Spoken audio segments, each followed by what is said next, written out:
Hey there, I'm Rod Yates. Thanks for joining me on another episode of Humans of Music, a Jaxsta podcast. Each episode I talk to a music creator or industry professional about their life and career, the ups and downs of their journey, and the lessons they've learned. And my guest today is Tower of Power founder, saxophonist, and band leader, Emilio Castillo. Back in 1968, Emilio Castillo was so inspired by a local soul outfit called the Spiders that they provided the template for the band he formed called the Motowns. Before long, the Motowns changed their name to Tower of Power, and after auditioning for heavyweight promoter Bill Graham in 1970, were signed to his then fledgling label San Francisco Records, on which they released their debut album East Bay Grease. Since then, Emilio has established the band as one of the most influential funk and soul outfits of all time, with artists as diverse as Prince, James Brown, and the Red Hot Chili Peppers all declaring themselves fans at one point or another. As with any career that's lasted more than 5 decades though, there have been ups and there have been downs, with changing musical trends, substance abuse and shifting lineups all taking their toll at various points. But throughout it all, Emilio has been there leading the way, with fellow founding member Stephen Doc Kupka alongside him, bringing the Oakland soul to willing audiences around the globe. We talk about it all in this interview, from Emilio's path into music to the band's early 70s success, from overcoming his substance abuse issues to stories about hanging out with James Brown.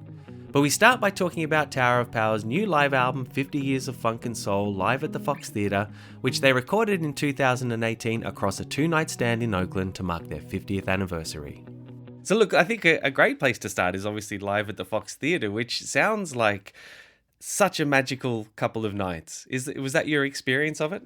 Oh, very much so. I mean, we had been looking forward to our 50th anniversary celebration for quite some time, and as it got closer, the excitement built, and people everywhere going, can't believe it, 50 years. I'm telling them, I can't believe it, and then we rehearsed for a week in Oakland, right near the Fox Theatre, and the day before the gig, the mayor declared it Tower of Power Day, and we went to the city hall and we were awarded these parchment papers, and they had a big thing out in front of City Hall, and all these fans were there with placards and things. We were on the news that day. It was really exciting. And then the shows were, sold out at the Fox. It's a gorgeous theater, completely remodeled from top to bottom, and the sound was great, the crowd was great, the band was sizzling. It was just wonderful. Wow. What did that recognition mean to you, to have the mayor recognize you in that way? It was an honor, because Oakland's a big deal for us. We've traveled the world spreading the name of Oakland, and touting the Oakland soul sound that we sort of took credit for, and it was a great time. Yeah, nice. How important was Oakland in defining Tower of Power's sound? Well, it really defined us in terms of, separating us off from the San Francisco sound. Because, when people say the Bay Area, they say San Francisco, and Oakland has sort of been, the black sheep of the Bay Area, for centuries, because San Francisco gets all the, the spotlight, and rightly so. It's a very eclectic city, a very famous city. But across the Bay, over on what we call the dark side of the Bay over there, Oakland, and that's where we started playing when we were young, and the radio there, Sly Stone was a disc jockey there, very soulful.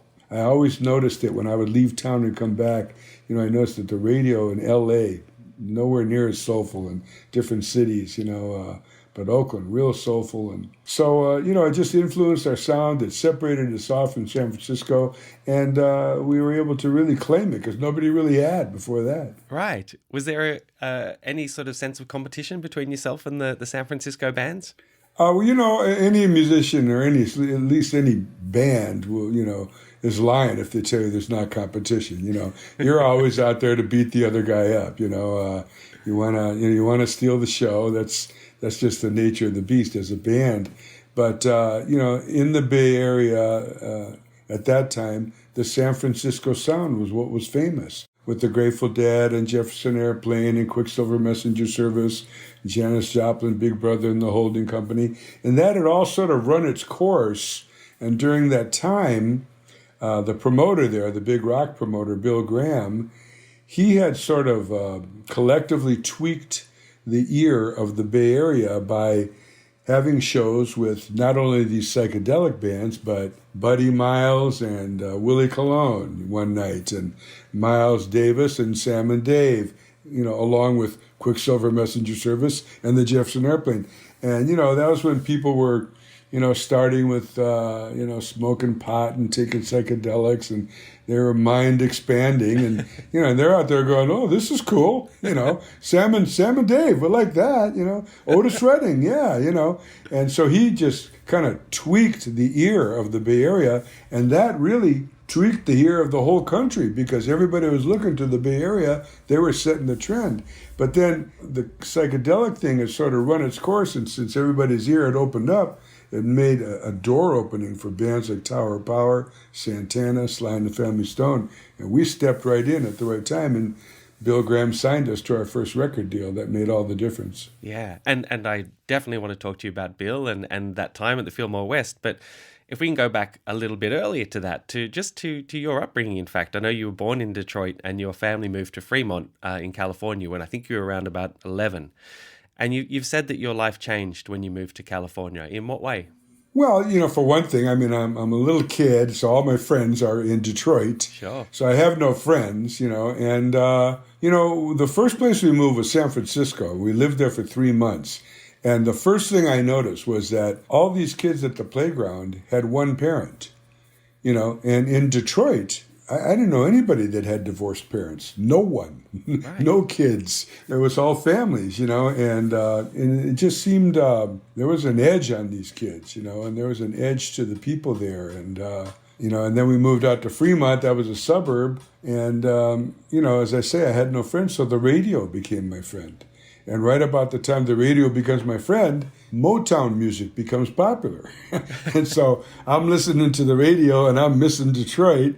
And I'm loving this music, I always loved music, even when I was in Detroit. At 6 years old, my mom said I could sing Only You by the Platters verbatim, right. So, it was a new way of life out there. And then, got into the high school out there in Fremont. And that's when the Beatles came out and I started my band. And there was no turning back after that. It was my whole life, and it always has been since then. Yeah. So music was a real lifeline for you growing up. Most definitely. And what actually took your family to San Francisco and then Fremont? My parents always had financial problems. They weren't good with money, And back in those days, you could leave your financial problems on the other side of the country and nobody would find you. Oh, okay. There were no computers or anything, So they did that a couple of times, and like they moved out there. And then they got in financial trouble. They moved back, and then they moved out again. I brought them back out when I started making money with the band. My dad, he was broke in Detroit. He lost his job there, and he said, I can be just as broke in San Francisco. And his mentor, Jack McCarthy, is his bartender in Detroit, and he had gone to San Francisco and said, you'd fit perfect out here, man. And my dad did. He was meant for the West Coast. Right. And you've mentioned that he was a bartender. What did your mum do? My mom also was in that field. She did cocktails, but she did a lot of things. She was, worked in medical offices, and, she sold furniture, and she was actually a second grade teacher when I was in Detroit, and she did a lot of different things. Okay. And I understand, I'm not sure which parent was Mexican and which was Greek, but I understand there was Mexican and Greek heritage. Yeah, my dad's Mexican, Castillo, that's Mexican. And then my mother's Greek, and her last name was Andreo. And and I'm a lot Greek and a lot Mexican. I embrace both cultures a lot. I love it, Well, I was going to ask, was there a lot of that culture in the household? Were you exposed to it, both cultures? I was. Unfortunately, I don't speak either language, and that's really troublesome for me because my name, Emilio Castillo, Spanish people come up, they just say, they're talking, I go, no hable español, and they're amazed that I don't speak Spanish, But in Detroit in the 50s, everybody wanted their kids to speak English. They were trying to get away from their ethnicity there, Right. And so I didn't speak Greek. I know all the bad words, though, So the radio is your friend when you're in Fremont. When did you actually start going to see bands? When I was about 14, when I started my band, immediately, I had blinders on. That's the only thing that was important to me, and I immediately started checking out all the local bands. And my dad, once again, he started exposing me to all kinds of music. He took me to see Ray Charles live at Frost Amphitheater at Stanford University. He took me to see Louis Armstrong, and his All-Stars, and the opening act was Dave Brubeck. Wow. He took me to see Sonny and Cher when they first came out, and Chad and Jeremy. And he's the one that told me about Roger Collins, the guy that made the song She's Looking Good. He's the one that told me, he came home one night, he says, I'm going to take you to see a band. I already talked to the club owner. He's going to put a velvet rope around the table because we were underage, Right. He goes, and you guys, you're going to see this band, Sly and the Family Stone. Wow. And I said, we were always listening to the Sly Stone on the radio. And I said, it's Sly and the Family Stone. Is that Sly Stone? And he goes, I don't know, but you got to see this band, I went, all right. And he took me and my brother to this club. And we're watching the band, and they're pretty good, The bass player was singing everything. But I was kind of wondering what my dad was so excited about. And then this guy wearing like a Sherlock Holmes hat and one of those little capes and, those knickers. And he comes walking through the dance floor right up to the stage. He goes up, sits at the B3, goes like this, stops the band and goes 1, 2, 3, 4, ba, ba, ba, ba, goes into Can't Turn You Loose by Otis Redding at hyper speed. And we were like, whoa, what happened? And then I realized, that's Sly and the Family Stone, and we watched them all the time. I saw my idols was a band called the Spiders, tightest soul band I had ever seen, and I patterned myself after them. So yeah, I saw a lot of bands, and I started going all the time. Immediately following that first time you saw Sly and the Family Stone, did it change you? Did you leave that club a different person to the one that walked in? It affected me greatly, but what really happened is that shortly after that, he got a year-long gig. He signed a contract to play at a nightclub near my house called Frenchie's. Right. And he was playing there, several nights a week. And that's right when he got famous. Halfway through that year, he got famous, and he wanted to get out of that contract. But the club owner by then he was letting him out of that deal. No way. And me and Rocco, my bass player, we used to sneak around back and climb over the cyclone fence and go in the back way on weekends. And we would stay there till 8 in the morning. At 6 a.m., wow, they served free breakfast, and we were there all night and we watched them. And they had a law in the Bay Area that you couldn't dance between 2 a.m. and 6 a.m. And so the bands had to put on a show at that time. And Sly and those guys would come onto the dance floor and have ham bone contests, and then they would play a song, and then they move over one instrument. And they did that until they all got around, all the way to all around the instruments, and shtick like that, and they would do comedy routines, and we watched all that stuff, It was like going to school, and that did change me. Did you meet him during those days? No, I met him years later. The band that really changed me, though, was the Spiders. Right. The night I saw them, I hired a trumpet the next day. Okay. I had a tenor player, and I played a little alto and organ. But I decided that day I'm going to have a horn section like that, and I'm going to be tight like that, and I'm going to have beautiful background harmonies like that. And the next day I started on that path, and I've been following that ever since. Wow. Just briefly to ask you one final question about your dad. I understand that when you were around about 14 or 15, you'd been caught stealing. And he said to you, and I think your brother as well, that you have to stay in your room until you figure out what you're going to do to keep you off the streets. And your decision was, well, I'm going to do music. Is that a true story? It is a true story. Okay. My crime career was ultra short. I I got caught the first time I tried to steal, I got caught. We walked out of the store, the manager was there, What were you trying to steal? A T-shirt. They had these tight, high-necked T-shirts that all the young men were wearing in pastel colors, okay. Turquoise and apricot and peach. And we put on 3 and put our shirt over it and walked out. And the manager's out there waiting for us, And, my dad came and got us, and he gave us a notebook.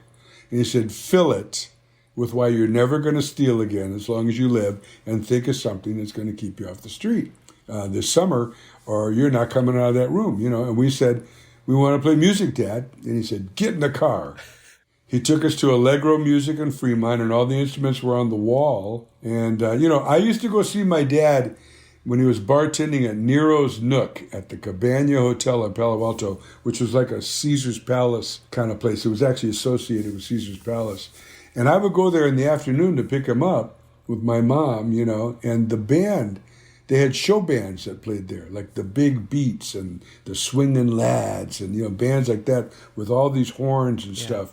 And I would go there, and they'd be rehearsing, and I always thought the saxophone player was the coolest guy. So I pointed to the sax, My brother thought the drummer was the coolest guy, so he pointed to the snare drum. And we went back home, and our friend Jody had a guitar. He had just got a guitar, and he knew how to play the beginning of Pretty Woman by Roy Orbison. Dun dun dun dun dun dun dun dun dun dun dun dun dun dun, Yeah. And so he's playing that over and over, and my brother's going pow, pow, pow on the snare drum, and I'm squeaking on the sax. And my mother walks in, and she goes, they're going to be huge stars, And I've had a band ever since that day. Completely changed my life. Isn't that a magical moment, that moment that you first perform, just in that setting, you're just playing and you're just making your song? Oh, yeah. I mean, from that moment on, it was like, that's all I could think about. It was like the band. It wasn't even the saxophone, really. It was the band. And even today, people say, you're such a great sax player. I go, no, I'm not. I play parts. I'm a mediocre sax player.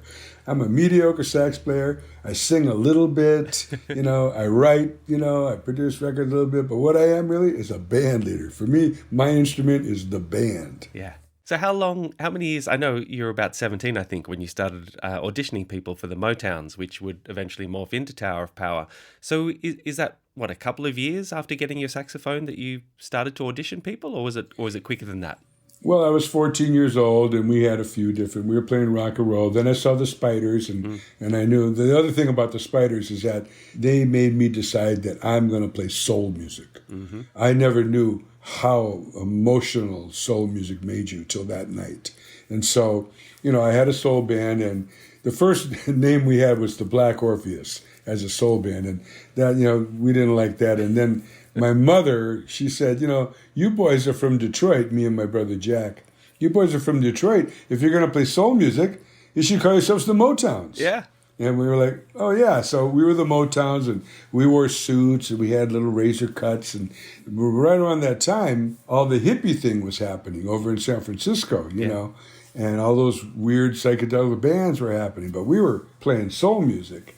And then I met Doc, and he was the first hippie I ever met. And I offered him an audition, and he came over. And I remember the guys were upset with me because we were trying to add another lower horn, and we thought we wanted a trombone. And we were getting these guys from my school, and they were all really square. We were trying to teach them parts, and they would always, put an extra little noodle on the part, If the part was da-da, they go da-da, and we're like, no, And then we're trying to teach them steps, Got to do steps when you play the horn, None of these guys could get it. We just decided no more weird horn players. And I had met Doc, and he told me he had a baritone sax with a low A key. And I had just heard about that horn. They had come out with an alto sax that had a high F sharp. And then right after that, they came out with the baritone with a low A. And when he told me he had that, I went, oh, I go, you can come over and audition if you want. Because he told me, he said, he knew about the Spiders. Right. He was a roadie for this band called the Loading Zone. Mm-hmm. And the Loading Zone had got their butts kicked a week earlier by the Spiders. Wow. So when he came to talk to me about, I wanted to borrow the Loading Zone's organ when we played with them. And he said, what kind of band you got? And I said, well, have you ever heard of the Spiders? And he goes, yeah, man. They kicked the Loading Zone's butt last week, I go, yeah. I go, we're kind of like them. He goes, oh, okay, you can use the organ, And so we did our set, and when he came up afterwards, he says, yeah, you got a nice band. I go, thanks. And he says, only one thing wrong, your horn section. And I go, yeah? He says, it needs a little bottom. By the way, I have a Selmer with a low A key, a baritone saxophone. Yeah. And so I offered him the audition, but when he came, I had forgotten to tell the guys. And so this is the first hippie I ever knew, right? And he comes to the window, and he's a hippie, we're not. Yeah. And we used to go through this window to get into my garage to rehearse. And so he was trying to get through the door, and I kept on going, go through the window, go through the window, and finally he comes to the window. I go, and he's opening the window, he's trying to get through with his baritone sax, and the guys are looking at me going, what's this? And I go, I forgot to tell you, I told this guy he could audition. He plays baritone saxophone. And they were upset. We told you, no more of these weird horn guys, So I go, he drove here all the way from Berkeley. I go, let's let him play a few songs.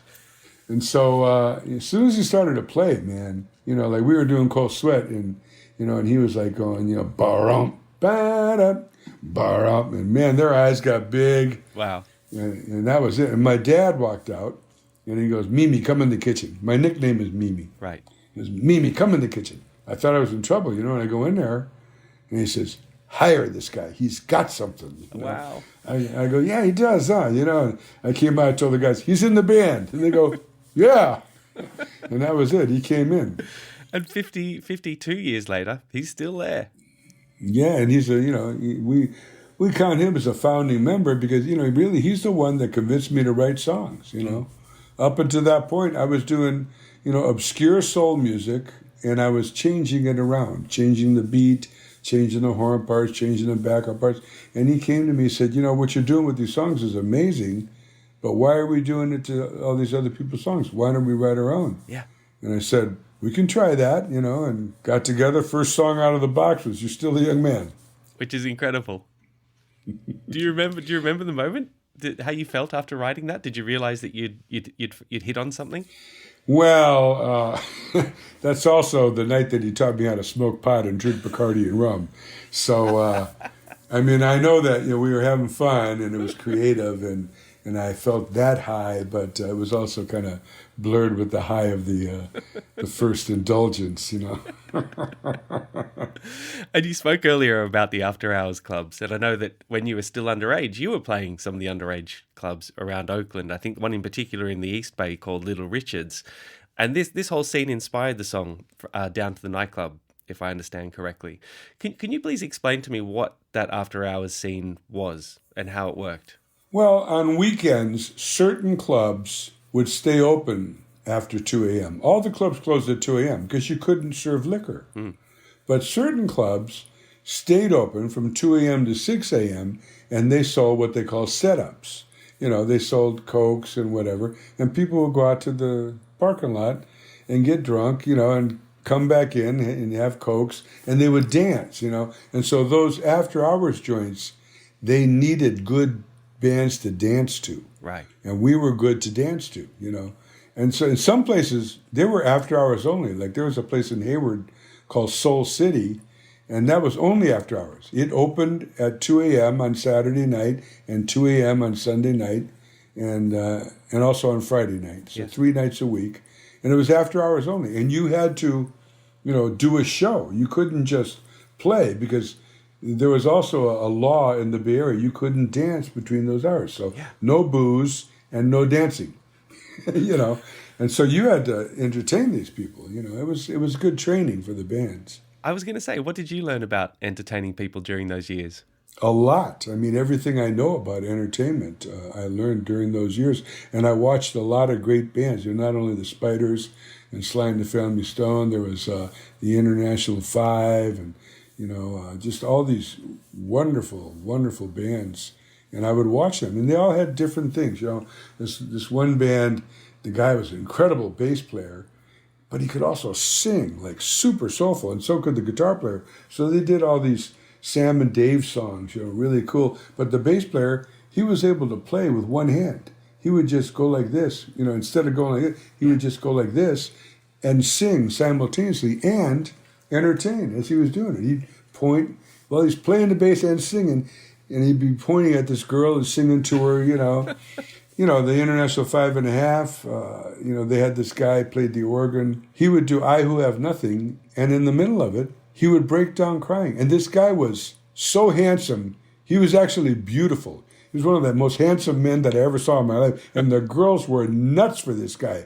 But when he started crying, oh, forget about it, man. They were just all over him, And stuff like that, The Spiders had a girl that they would bring up in the middle of the show, 6'3" black chick named Trudy Johnson. She was a great entertainer, great singer. But, she'd be out there, and if the crowd wasn't into it, she'd stop the band. Boom, stop. Now, I'm not going to do this show until you get off your butts and start dancing, right. Or if it was after hours, start clapping, But you're going to do something. And then, she'd play a few bars and go, no, that ain't good enough, until she just owned them. And, things like that, just there was always something to learn. Showmanship. You're learning showmanship. Showmanship, exactly. And just to clarify, so with those after-hours clubs, you could play and people could dance up until 2, but from 2 till 6, you just had to entertain them in another way. Yeah, except for 2 places. Right. In Fremont and in Albany. So Little Richards, you could dance, and Albany, you could dance. So people from, the peninsula, San Francisco, the East Bay, San Jose, they would drive to these places because that's where you could dance after hours. Yeah. And especially if word got out and they got a good dance band, then the place would be packed. So we'd get there, we'd be playing in San Jose. We'd do 5 sets at the warehouse in San Jose. We'd drive there, set up our equipment, play 5 sets, tear down our equipment, put it in a trailer, drive to Fremont, and at, 2 o'clock, we'd be walking in the venue, and there'd be a line. It was in a mini mall thing. Yeah. There'd be a line of people waiting to get in, and we'd be going in. And when we hit that first downbeat, they had this little square dance floor in front of the bandstand, and we hit that downbeat. The floor would fill, and there were so many people, they'd be dancing bent over the railing like this, just stuffed in there, Wow. And it was a scene. Really a scene. And you're, 19 at this time? 18, 19? 18. 18. And I think you actually got busted at one point for being underage and playing in clubs. And we actually got busted twice. Okay. Yeah. We were at the place where we really held court. Finally, when we really sort of got popular, was the On Broadway in Jack London Square in Oakland, California. And my mother had gotten these releases from the service, military service, and she filled them out, and so Jody, my guitar player, was released from the service, and he was 22 years old. Fake IDs, right? And I was released from the Navy, and I was 22 years old. And they were filled out, and we gave them to the club owner, and so the ABC came because somebody told them there's a band, and they're not of age, and they came, and they said, they wanted proof of our age, and the guy says, well, I got these, releases from the service. And he's holding the papers. He's looking at them. And he looks at him and I'm like, well, we hadn't looked at them and read them. We didn't know what we were dismissed from. And so he looks at Jody. He goes, what service were you in? And he goes, Air Force? That was it. The jig was up. So we got fired. And then, we laid low for a little bit. And then we started playing at the Lucky 13, one of the places you could dance to in Albany, and then went back to Little Richards. Used to be called George's Palace. We started there. Then it became Little Richards. We went back there. And so one night we're playing. It's 6 a.m. The bar opens up. They took the plywood off the bar so the booze is showing. And Mick Gillette goes up and says he wants a screwdriver, and they give it to him, and boom, this guy clamps him, Wow. And says, let me see your license. Well, he was underage. He was younger than me, And so that time they sent out an edict all around the Bay Area to all the clubs. If you hire these kids, you will lose your liquor license. Yeah. That's thousands of dollars, And so we couldn't get a gig. And we had already started aiming towards the Fillmore. We had changed our name to Tower Power. And we had an audition in November at the Fillmore West. But this is like January. Yeah. And now we got no gigs. And we had been playing clubs for so long, the high schools had no idea who we were, so they didn't want us. So there were no gigs for us. Yeah. None. And we just rehearsed. And we had written all those songs that are on the East Bay Grease record. And You're Still a Young Man. And we rehearsed it and rehearsed it.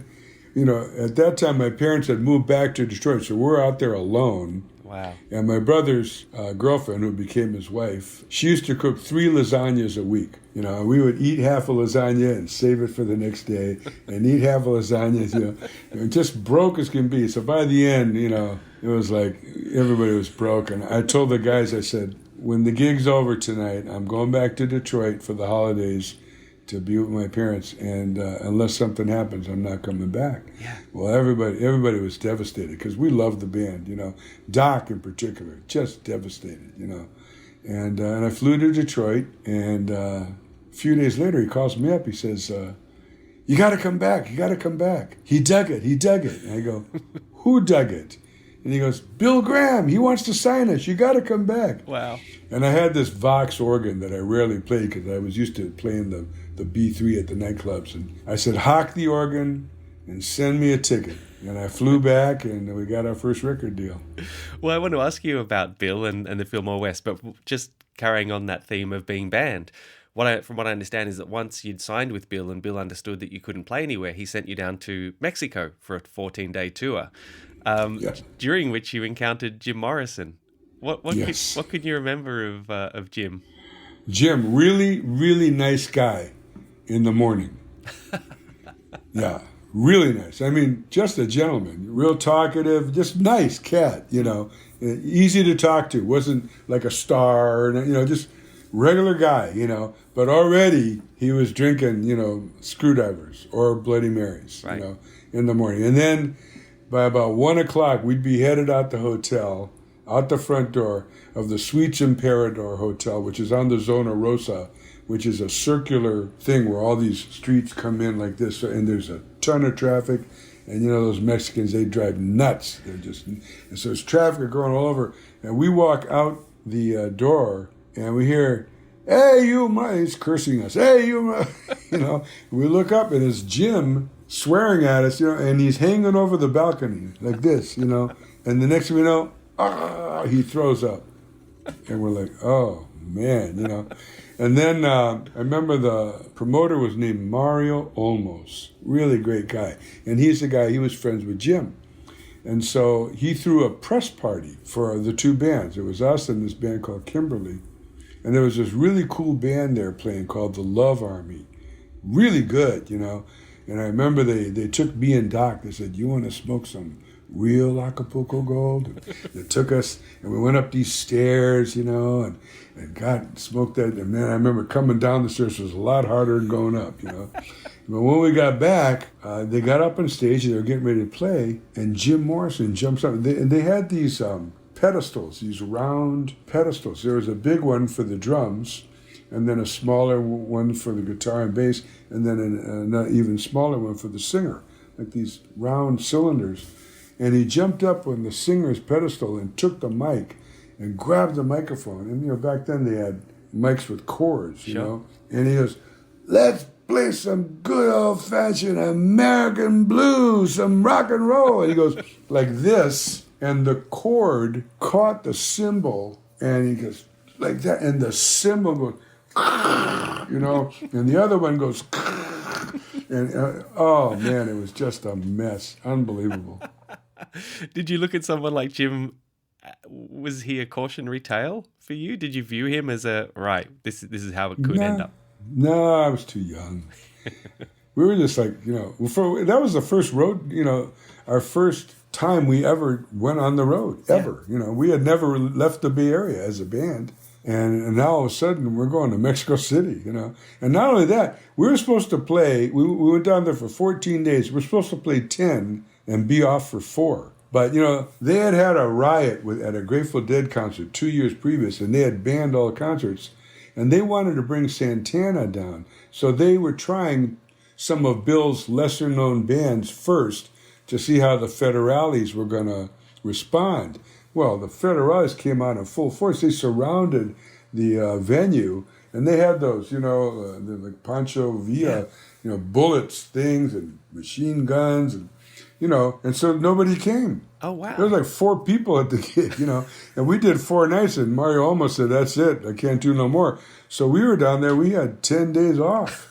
And we're just hanging out with Jim Morrison and even still, Mario Almos, really gracious guy. Nice. He's taking us out for these big steaks with mole on them, and the whole time we're there, he's complimentary drinking and just really they treated us great, Yeah. But no gig, And you mentioned Bill Graham and the Fillmore West, and earlier in our conversation, you talk about how I guess Bill and the Fillmore West opened up people's minds to different kinds of music, particularly in that area.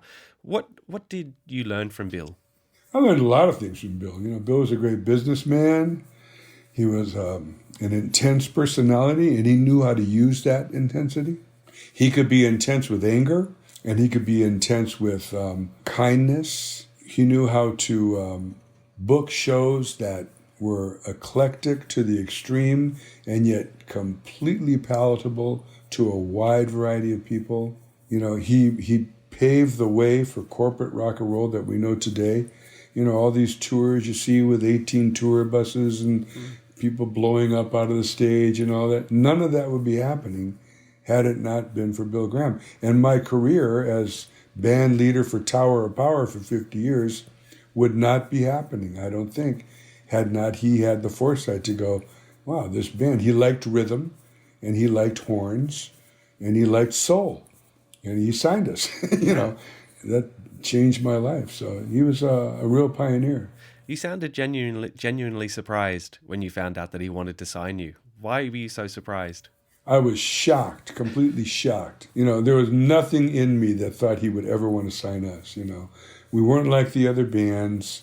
And then, there were other famous bands trying to get signed to his new record labels. The Loading Zone, which was they already had records out. They headlined at the Fillmore all the time.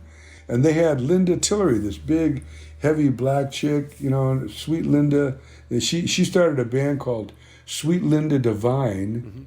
And, and Bill didn't sign her, he didn't sign the Loading Zone. There were all kind of people coming to town, well-known musicians and well-known bands, and he wasn't signing them, but for some reason, he saw something else. And I think, his business partner, the record producer, David Rubenson, I have to give him that credit too. He had great vision for, bands with great rhythm sections and horn sections and soulful music.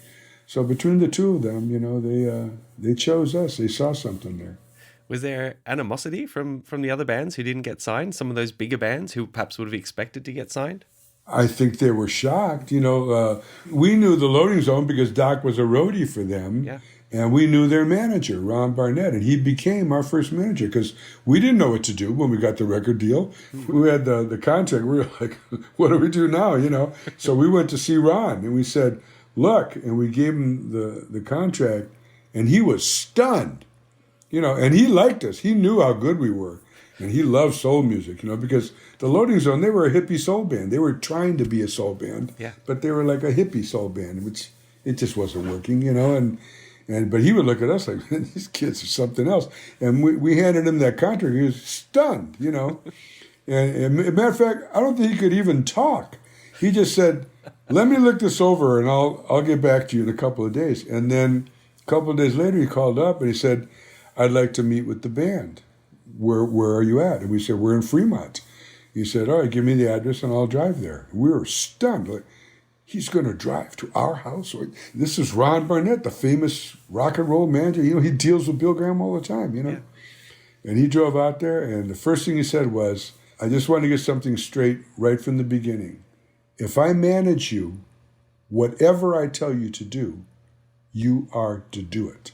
Are we agreed? And we all went, are you going to manage us? And he goes, only if you agree to that. And we went, yeah. No, we'll do whatever you say. And then he explained to us, he said, this is not a good record deal. He goes, but every band in the world wants to be on this label. And he goes, it's an honor that you got this offer. There's a few things that he could, they're just not right.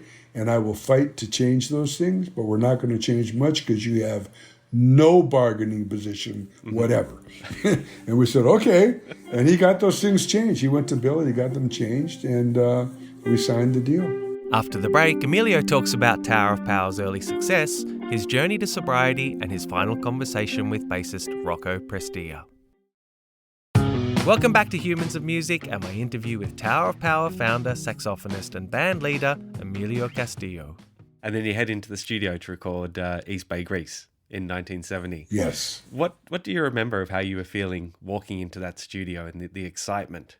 I was nervous because, I had never recorded. I recorded one record when I was like 15 years old, and that was at Leo J. Kulka's Golden State Recording. But, that was it. We went in, played a song, we were done within 2 hours, So I was nervous. I didn't know what was done when you made records and everything. I knew how to make music, though, and I knew how to make a band sound good. And we went in and we started recording.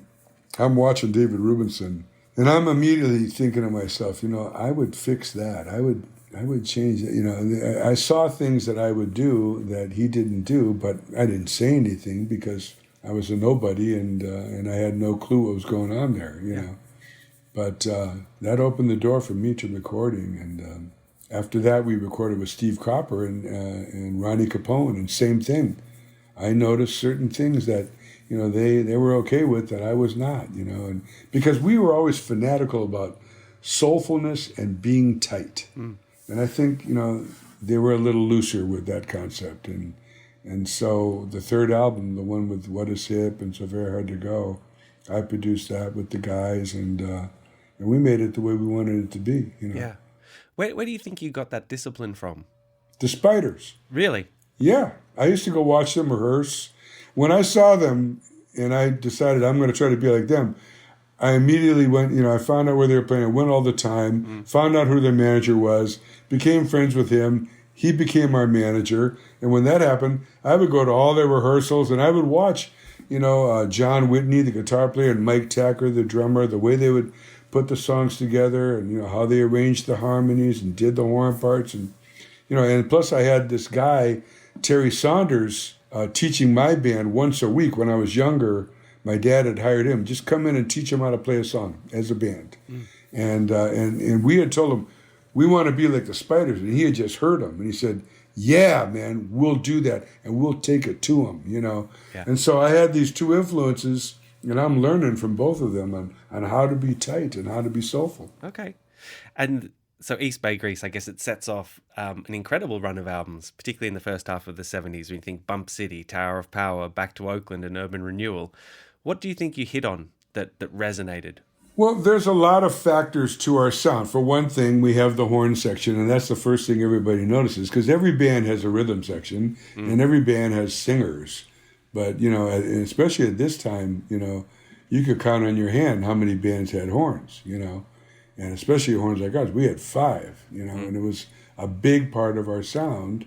And then, as I say, I was always changing things around, even when I was doing cover versions. I had this sort of original way of looking at rhythm. And even when my brother was a drummer, he was not as technically skilled as David, but, I would dictate beats to him and make him practice them and learn them. And then I would, teach Rocco bass parts that would go exactly with that beat and come up with guitar parts that, went in and out of that. And then I'd play organ to go in and out of that, making like this fabric of rhythm that was different from what you normally hear. Everybody was playing the okey-doke, and that made us sound different, and then it wasn't by design, but Doc is a quirky guy. When you just talk to him, you immediately know, so okay, this guy's different. He's got a quirky way of talking. He's very clever.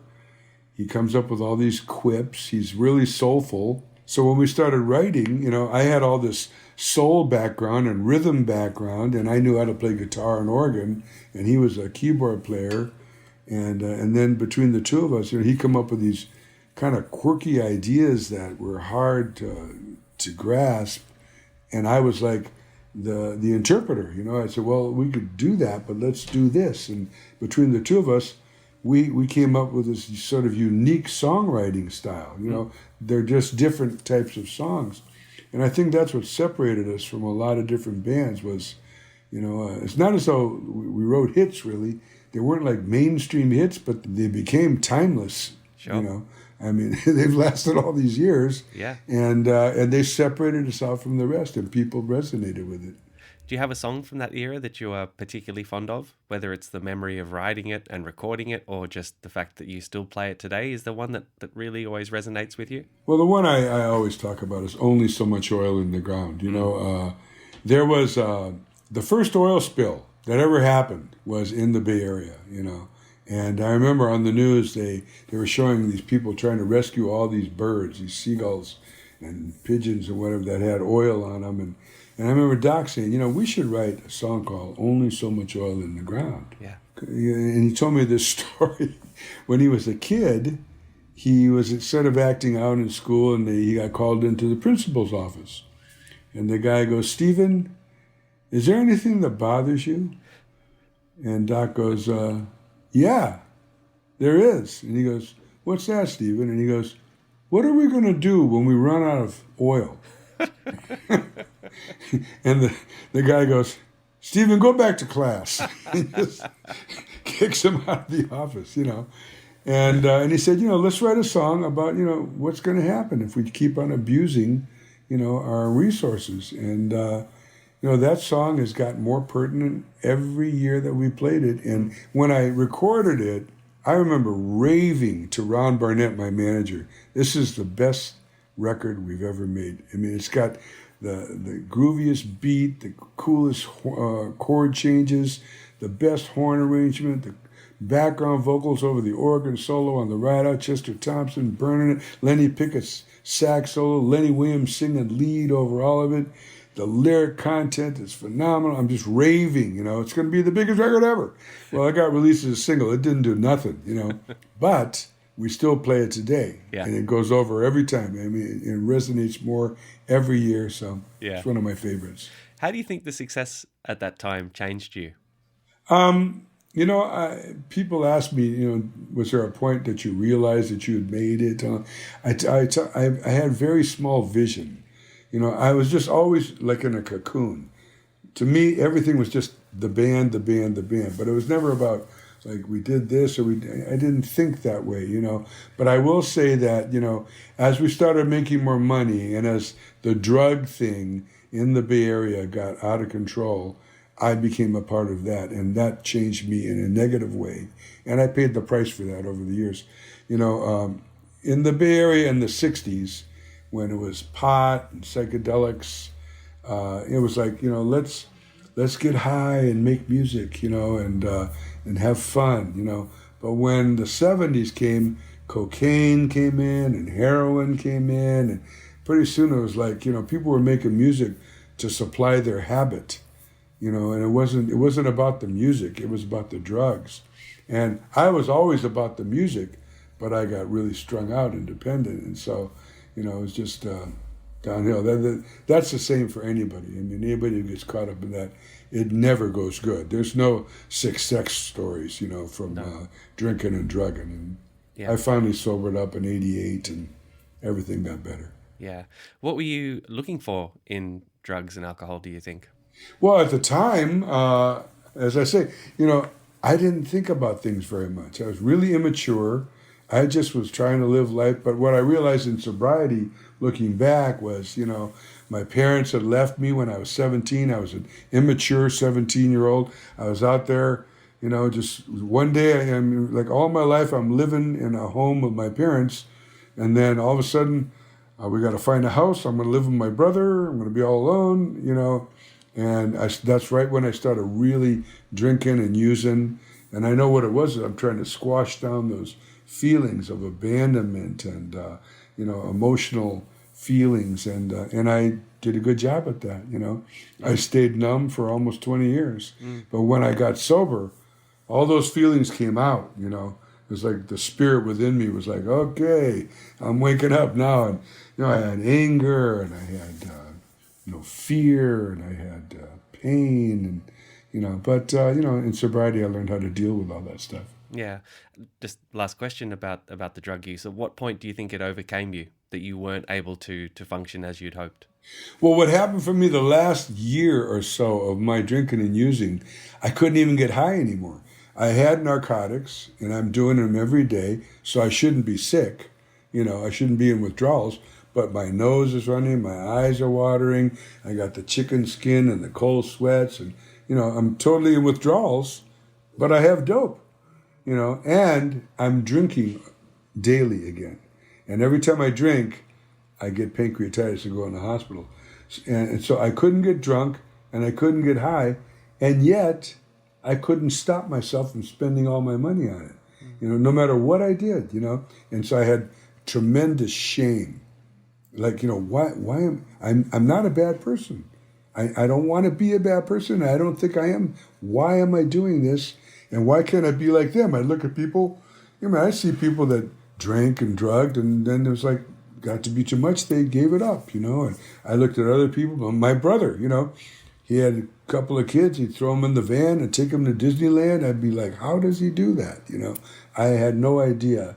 And so I was really ashamed of myself. And I knew I was going to die. I had accepted it. I had tried several times to stop by myself, and there was no way I could do it. And so I said, I'm a drug addict. That's what I do. And I accepted that I was going to die. And that's how I arrived at the treatment facility. And then I saw this lecture on the 12 steps. I found out there's a way to quit and not be miserable. Well, that was like, hallelujah. Are you kidding me? Because my definition of sobriety was misery. If I didn't drink and use, I was miserable, And all of a sudden I found out, no, there's something they do. It's not just these meetings. There's something they do. And I got a sponsor and I learned how to work those steps and I changed. That's what happens. You have a psychic change and you don't need to drink and use no more. Plus you gather all these tools, on how to live life. And is that when religion became important to you as well? It did, and not so much religion, but, spirituality. I started praying. I was having a rough day with my wife one day in the treatment facility. This guy said, have you thought about praying about that? And I looked at him like he was speaking Chinese. I went, no, And he goes, no, he goes, I know. He goes, I know. He goes, but, I had a breakup. He goes, it wasn't a marriage like you. He goes, but it was serious. I really had feelings for this girl. He goes, I was in a lot of pain. And this guy suggested I pray. And he goes, you know what? He goes, it worked. You might want to try it. And I remember I went to my room and I got on my knees. I didn't know how to pray, so I got on my knees. I was going, oh, God, please help me, And, a weird thing happened. Like, I just, I got up and I got in the bed and I fell asleep. And when I woke up, I went, that prayer worked, and I started to pray. And I noticed that on days when I forgot, something would happen and I'd get all off kilter and I go, you didn't pray. And so pretty soon it just became a habit. And still today I pray all the time, Wow. But I'm not a member of a religion. I'm an evangelical Christian. And even that was a long ways down the road. I was 16 years sober when I came to Christ. Before then, I wanted nothing to do with Jesus or Christians or the Bible. But, I checked out all the religions. I checked out the Quran, I read the English version of the Quran and the Course in Miracles and all the New Age philosophies and every self-help book. I was trying to get closer to God because the prayer thing was working. So I knew that God existed and that, my connection, I prayed all the time and I'm getting results. I'm a junkie. You do something that works, you do it over and over. Right. And so I'm trying to know this God better and better because that's what the steps had taught me to do. But I kept on going back to the Bible because to me that's where the truth resonated. And then in 2004, Christ just said, you're mine now. Right. And it all changed for me, Yeah. I'd like to take you quickly, if you don't mind, just back to the late 70s, because you spoke earlier about this cocoon that you were in, very focused on the music, and you had a very clear idea of what you wanted Tower of Power to be and to sound like. You get to the end of the 70s and the musical landscape shifts and disco comes in, and then you make the Back on the Streets album in 1979, which had, I guess, a disco tinge to it. And from what I understand, there was obviously record company influence on that, pushing you in certain directions. How did you cope with that outside influence? Not well. I just, a lot of drug use, a lot of, get high, go in bed, cover my head, try to hide from the world, But, the band was very important to me, and I was the leader, so I always showed up, and, I'm doing my best, even though they insisted on another producer, and we worked with all these different producers, and I'm making sure it's nothing's going to go down that, is completely against my grain, but still it's not the way it should be, but, the record company had given us a lot of money, and you want to please somebody when they're, footing the bill. So we tried our best, and what they were trying to get us to do, they said, if you can sound like the other bands, we can get you airplay, And so we're listening to the radio, and we're trying to be like other bands. And at the time, a lot of these bands are redoing old Motown songs disco style, And no matter what we did, it kept on sounding like Tower of Power, And for a while, we thought that was a curse. But then, lost our record deal, got another one, lost that one. Nobody would sign us. And I told the guys, enough of this. Let's just make the music the way we always made it. And as soon as we got back on track that way, things started to get better. And then we realized it wasn't a curse that we don't sound like other bands. It's a blessing. And that's the thing that every great artist is trying to achieve, is to find their particular voice, their signature, And we realized at that point, we have our own signature, and it's a good thing. Did you have anyone to turn to, or any mentor kind of figure at that time when you were, because there's a lot on your shoulders, you're leading the band, you're making the decisions, but now you've got the record company trying to, I guess, push you in a certain direction. Did you have anyone that you could confide in, or did you take it all on yourself? Yeah, at that time, not really. It would have been wise for me to do that, but I wasn't that wise in those days, We made the best out of a difficult situation, but you have to go through that in a career. What we have at 50 years, that's a career, Career is not 2 years or 5 years. A career is decades, and in decades, it's not going to be all like that. Mm-hmm. There's going to be hills and valleys, and you need to learn by the valleys how to navigate the high points and appreciate them. And it's all part of learning. I mean, I know all this now, because I have this relationship with God that teaches me that, it's in the difficult, painful situations that he's doing his best work on you. Mm. I didn't realize it then, though. Particularly in the early 80s, session work seemed to become very important for the Tower of Power horn section, and working with Huey Lewis and Bonnie Raitt and the Eurythmics and Santana. And I understand the Eurythmics is one of the sessions that you're quite fond of. Why is that? Well, Dave Stewart, he really liked us. We did a session for him. I forget what it was for. It was either a solo record for Annie, or it was a Eurythmics record, or somebody else he was producing. But, Greg Adams was arranging, and he did a phenomenal job. We went in and we did really good for him. And so he started bringing us in all the time, And then they did a gig at the Universal Amphitheater, and he said, would you guys play this live gig with us? And we did that. So it was a good working experience for us. I remember meeting Jimmy Iovine there. Mm-hmm. I didn't meet him. He was there, and Annie Lennox, she was just a doll, just really sweet person. And also Charlie Wilson of the Gap Band, he was singing background for the Eurythmics at that time. And I remember meeting him backstage and telling him, boy, you sound really good, And he goes, thanks, man, I'm a big fan of your band, I go, what's your name? He goes, Charlie Wilson, man, I'm from the Gap Band, And I went, what? He goes, yeah, I'm from the Gap Band. I go, whoa, man, that's a serious soul band, I had no idea it was him, Yeah. He's one of my favorite singers. Yeah. There are a couple of other acts who you recorded with during the time, in, I guess, the heavy metal and hard rock world. I'm thinking of Poison and Exodus, Damn Yankees. What were your memories of working with those bands?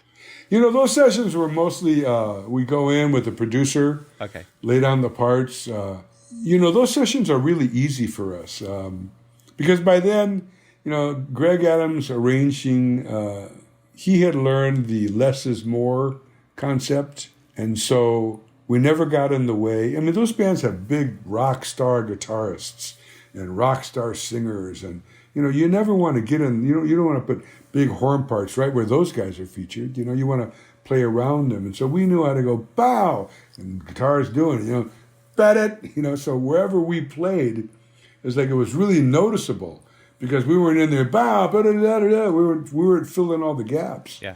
And so we'd go in there with this sort of sparse arrangement, but it jumped out of the track.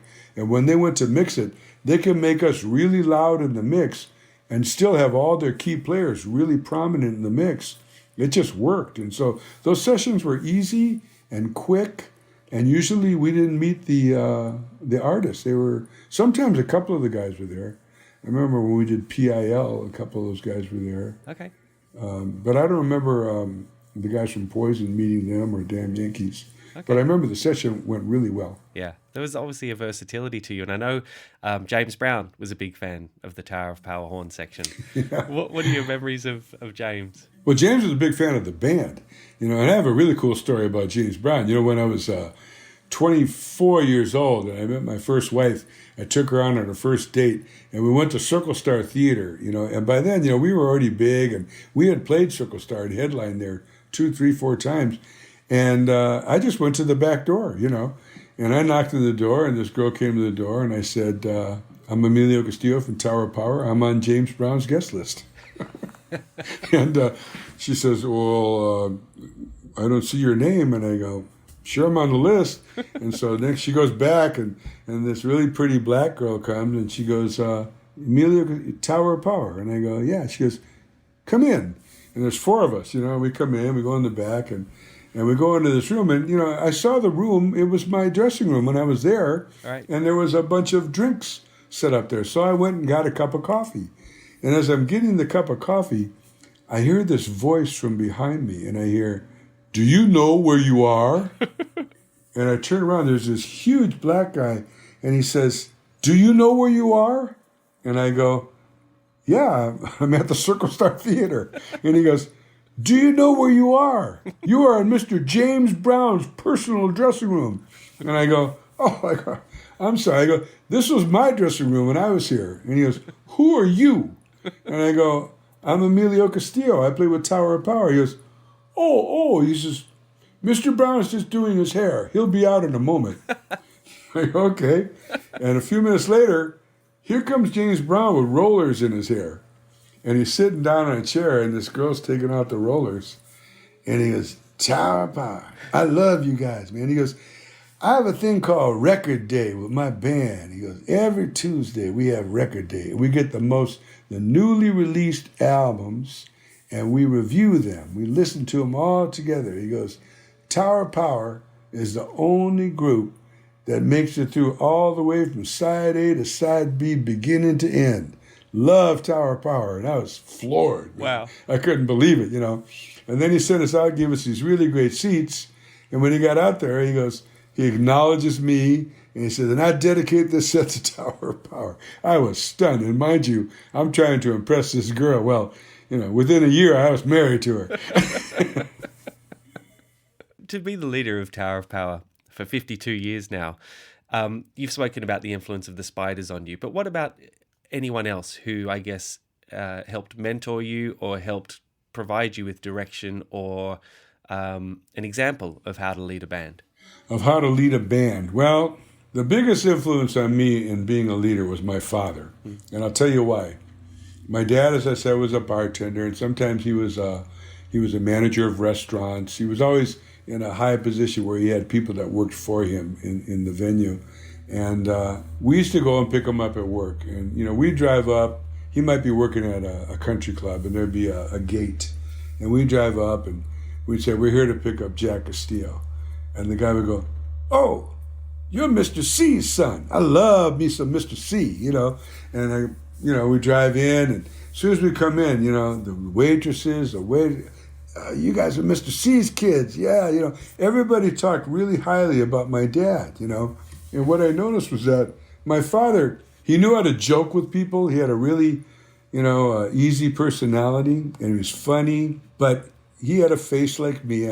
I call it my FU face, because no matter what I do, I can, and it's like people just go, and he was like that. He could be joking with, and he go, get that over there, move it over there. And they'd go do it, And so what I learned from him was you want to ingratiate people and you want them to want to do their best for you. And that's what I've always done is, I try to treat my guys with respect. I try to recognize their talent, not once, but nightly, that was a great solo. So that, man, you were really grooving on that one, just always keeping that,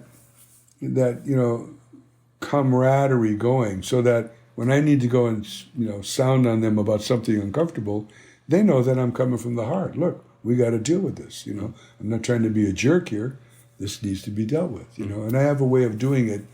And the way that I do it, the way I phrase things to people in those situations, I learned it from my father. Right. So he was the biggest influence on me as a leader. Yeah.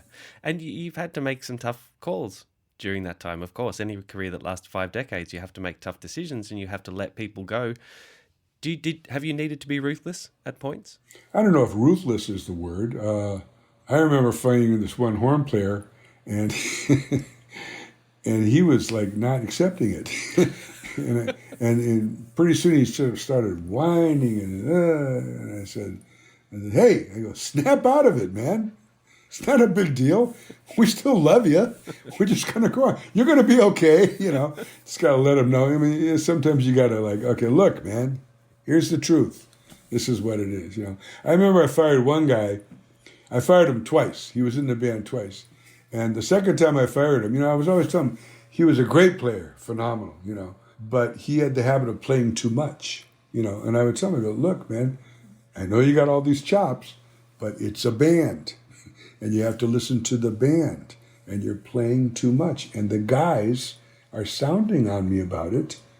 And if you don't do something about it, I'm going to have to replace you, And I wound up doing it and then bringing him back, and he had the same problem. When I actually went to fire him the second time, I just walked up, and he goes, I know. I didn't even have to fire him, He just said, I know, man, I know. So when you think about the latest release now of the 50th anniversary show, you think about milestones such as your 50th anniversary, and also sadly losing friends such as Rocco, who'd been a lifelong friend of yours. Do these events bring your legacy into focus? Do they make you think about your legacy more? Well, as far as the 50th anniversary DVD and all that, I mean, I've been working on that for the last almost 3 years, and it's a huge part of my life. I know every inch of that music and video. I was involved in the mixing and the video editing, and I prepared it all. Me and the guys got together, chose all the songs very carefully. We chose who was going to be in it. So my whole life has been immersed in it. And, I learned a long time ago how to make things the way I want them to be. And so I'm very proud of the way it is. It turned out phenomenal, and I love it. Along the way, difficult things happen. We had recorded, we were doing an album, and we had recorded we had 2 albums with the material, and we recorded half of it, and Santana decided he liked my singer and offered him twice the money and half the work. And what could we do? It's like we couldn't even, we loved this guy, and we couldn't even blame him. It's like, yeah, no, we know you got to go, but God provided us with an even greater singer, and then, Rocco started to have his medical problems, and he had been having them for like 20 years, because when I sobered up, I did my damnedest to get him sober, but he wasn't having it. He was a hard case, and over the years I learned to just let him alone and set the example, and but because of his addiction, he needed a liver, and then he got the liver, and then he needed a kidney, and then he needed a heart valve, and then the kidney was failing. It was on and on and on. So it wasn't as though, we weren't expecting it.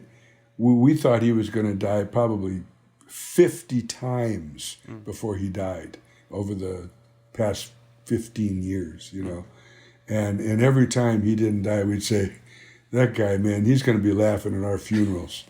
He's amazing, Yeah. And but when he finally passed, he was tired, and I had to remove him from the road. And I'll never forget, when we told him, he got really angry because, the band was his whole life. But, he just couldn't do it anymore. And it was costing us a lot of money when he would break down on the road. And so I had to let him go, and he was angry. And when we did the filming, he came and played 4 songs. He was still angry, and it was uncomfortable. I mean, he was cordial. We love each other. I mean, we've known each other since we were 14. But, it was difficult. And then I remember 2 months later, I was at home here in Scottsdale, and the phone rings. I look, and it's Rocco. I always call him Frank, because I'd known him since he was a kid. He was Frank. And I answered the phone. I go, "Hey, Frank, how you doing?" He goes, "I'm good. How are you?" I go, "I'm good." He goes, "I just had to tell you something."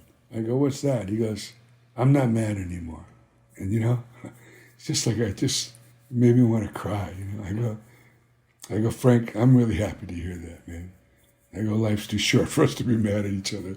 Yeah. He goes, "No," he goes, "I know it wasn't your fault, man." He goes, "You did the right thing, And that was difficult. And then when he was on his deathbed, Mickey, his caretaker, was there. And then I called, and he said, "Let me see if I can wake him." And I was on a video call.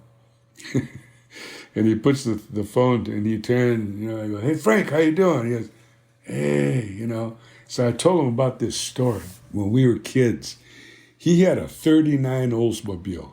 It looked like an Al Capone car, and we had got that thing running one day, and me and him and my brother Jack, we went driving through the forest part over by the community center in Fremont, and we got through that, and we came up onto the grassy lawn in this 39 Olds, and there was all these hippies there, and it was a be-in. It was before the love-ins. They had these things called be-ins, and they were all there doing their creative dance 1A, and we come driving right through the crowd in this 39 Olds, and we're laughing, and we're telling each other, "We just played Al Capone Goes to the Jungle." And I'm telling Frank, I go, "You remember that, Frank?" And I'm describing it. I can see him, he's laughing, And then, he starts to phase out. I go, "Frank," and he looks at me, I go, "I love you." And he goes, "I love you too, man." And then Mickey says, if he comes to again, he goes, he gets lucid, 2-3 times a day. "You want me to call you?" I go, yeah, And he didn't call for 2 days. And then he called me up. He says he's going to go, And he said, I said, "You didn't call?" He goes, "He never came to again. You were the last person he talked to." And he said, "He knew it was you." I go, "No, I know he knew it was me." Wow. Nobody laughs about Al Capone Goes to the Jungle except for me and him, It's nice to get that closure. Look, very last question, Emilio. Jaxsta is all about giving credit where credit is due. Are there people that you would give credit to for helping you get where you are today? Well, my first manager, Ron Barnett, he was a phenomenal manager and a phenomenal person. He's a meditator. He does transcendental meditation, and he actually became really close with the Maharishi, and he works at the Maharishi University in Iowa. And, even today I call him, for advice. And then my sponsor, Michael Goldstein, who, when I got sober, I got a sponsor to take me through the steps and to teach me life skills. I had none, I used to get my bills. I used to let them stack up on my dresser, and when they got too high, I would go like this and just push them in the trash. And I thought they would all go away, All they were doing was gaining interest. So Michael Goldstein, he helped me a lot, and Doc, my partner Doc, he's my best friend. Even today, we're during the pandemic, and everybody's at home. He still calls me 2-3 times a week. I called him yesterday. We're just the best of friends. I love him. I just love him. And mind you, we get mad at each other and have these things that we disagree about, but there is never any doubt how much we love each other, and he changed my life, and I know I changed his, Yeah. I helped him get sober, and he got sober a year after me. And whenever he speaks at an AA meeting and I'm there, he says, I'm really glad Emilio C. is here tonight because he made the last year of my drinking and using hell. So yeah, that's the three that come to mind. I mean, there have been many, but those three guys are pretty important to me. Well, Emilio, thank you so much for all your time. It's been such a pleasure talking with you. I really appreciate it. Loved it. Thank you so much. And that's it for another episode of Humans of Music. A big thanks to Emilio for his time, and thank you for listening. This episode was mixed by Lachlan Mitchell from Parliament Studios in Annandale, and the incidental music and theme song were written and performed by Sam Lockwood. Please remember to subscribe to the Humans of Music podcast so you never miss an episode, or even better, share it amongst your friends and rate and review it. And remember, next time you need to know who wrote a song, who produced a song, who engineered it, who played on it, who sang on it, who did anything on it, head to jaxsta.com for all your official music credit information. Until the next episode of Humans of Music, I'm Rod Yates. Thanks for listening.